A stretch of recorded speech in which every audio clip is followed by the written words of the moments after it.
Hey, what's up, everybody? It's your boy Ango. In this video, we got a lot of big news. New Japan Pro Wrestling, new AEW signing potentially, and then also a huge announcement for AEW, a big-time match that everybody's excited about. We're going to talk about it all in today's video. As always, if you guys want more videos like this, don't forget to click that subscribe button and ring that bell. This way, you can get notified every single time a new video drops. Now, we're going to jump right into it. Sonata has vacated the IWGP United States Heavyweight Championship belt at New Japan Pro Wrestling Hyper Battle. Now, for those who are unaware, Sonata actually suffered an orbital fracture, which is going to leave him without any sort of action in the ring. Now, we don't know when he is going to return, but the reason why I am bringing this up is, one, I'm a huge fan of Sonata.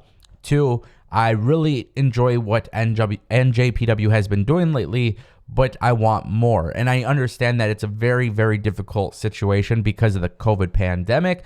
And then also just keeping in mind that there is a time zone difference between Michigan and Japan. But with that being said, it appears that New Japan has some new plans in place. It appears that Tanahashi and Will Ospreay will be duking it out in the ring on May 1st, 2022, which, as always, you guys will be able to watch it on New Japan Pro Wrestling World. But I want to talk about this a little bit more in depth. I became a fan of Sonata when he was in Impact. I've seen him evolve. I think he could be even a better champion with more time. But also, too, throwing him in the ring with some of these bigger names also helps Sonata tremendously. Most importantly, what I really want to see NJPW do here is work more with AEW. Now, we know about that television deal in which AEW will be joining NJPW World. Dynamite and Rampage will have Japanese commentary and everything like that. That's going to be taking place soon, which is great. I would love to see more crossover for New Japan and AEW. And I know you got to take baby steps and whatnot. And I know that we have seen wrestlers in the past join AEW from New Japan. But, you know, when I see Tanahashi, when I think of Okada, when I think of Will Ospreay, when I think of Sonata, I think of a lot of talent in the United States that could be having 5-star matches on Dynamite or even pay-per-views in the United States. And I really hope we get to the point within the relationship between the two companies that that is something that becomes a common thing. With that being said, I also want to make it very clear, I think that is one of the most appealing aspects of AEW versus WWE. Because, as I have mentioned before, AEW sometimes is not perfect with storylines. Sometimes AEW is not perfect with pushes, right? Sometimes there's start and stop. It's the same concerns I have about WWE. I look at them both the same in that regard. But the thing that makes AEW truly an alternative to WWE is the fact that they have such a great working relationship with these other companies. And I think they need to maximize that as much as possible. They've done some great stuff, but they haven't maximized it to its full potential. And I get it. COVID, pandemic, time zone differences. There's a lot of challenges, logistic issues with that. But I hope we do see that at some point. That would make me really excited as a fan. You know what else makes me excited as a fan? Suzuki versus Minoru. Well, Minoru Suzuki versus Samoa Joe. So this will actually be taking place on Dynamite this upcoming week. Minoru Suzuki will be defending the newly crowned ROH World TV Championship belt, and Samoa Joe will be going for it. Now, as a fan, I 1,000,000% am extremely excited about this, right? As a wrestling fan who wants to watch this incredible matchup, Tony Khan, obviously you can tell that he's passionate about what he does because this is one of the first big matches that he actually has planned for Samoa Joe. And again, when you debut somebody on AEW, you got to carry the momentum.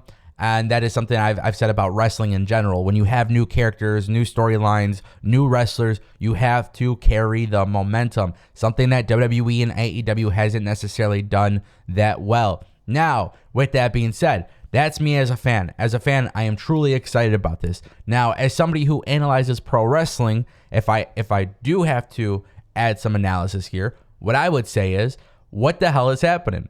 Is Minoru Suzuki going to be a transitional champion? Now, that very well might be the case, and it's not like he's losing it to some schmuck. I mean, he would be losing it to Samoa Joe, which is great, but I do wonder what it would be like with Minoru Suzuki holding a belt in the United States for a long time. It doesn't seem likely, but that is where I look at it from an analysis standpoint. But again, that's just if I'm providing an analysis. Now, as a fan, because I think you have to differentiate the two, as a fan, I don't really care how they drop the title or how they do things here. I'm just excited as hell for this match, and that is what's really, really cool about AEW. Again, As I've said before, WWE and AEW, sometimes they debut people or sometimes they have new characters or they get repackaged or they do something. They just don't have momentum afterwards, right?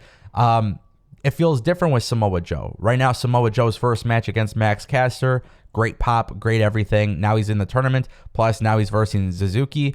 From an analysis standpoint, too, one thing I do want to mention is, this is an ROH championship belt being defended on AEW. Hopefully, we start getting some news about ROH very soon. But again, I don't think I could even describe how excited I am about this match. It's just incredibly awesome to see that they're doing it, and leave all the analysis stuff to the side. We'll try to make sense of it after the match, but really cool that Suzuki versus Samoa Joe is happening on free television. I mean, that is a pay-per-view match, by the way, but it's happening on free television. All right, guys, now we have been talking about Cesaro for a while. Obviously, Cesaro had left WWE. There's been a lot of talk about Cesaro, what's going to happen with Cesaro. There's always been this belief that Cesaro will actually find his way into AEW. There's always been these rumors. There's always been these different things that have happened.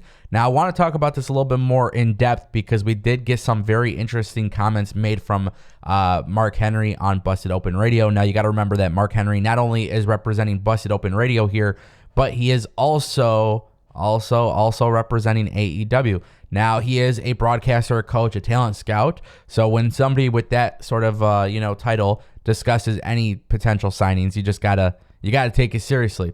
Mark Henry said, "Believe me, there will be a Cesaro sighting, just not right now. When that day comes, the world of pro wrestling is going to be like, holy cow, that's the guy we always wanted to see." And I think he's right, 100%. Cesaro, it wasn't that Cesaro couldn't cut promos, but WWE has the WWE thing. I don't know how to explain that thing, but this is why people get repackaged. This is why they get characters. This is something I've criticized WWE about. Sometimes they just don't let pro wrestlers be pro wrestlers. Cesaro is a pro wrestler at its core. And it's not even like he can't cut a promo. I think he's really good on the mic too. He is not on the same level as MJF, but he could carry his own. And plus, if you don't feel comfortable with him on the mic, you can just give him a mouthpiece because that's what, that's the right decision.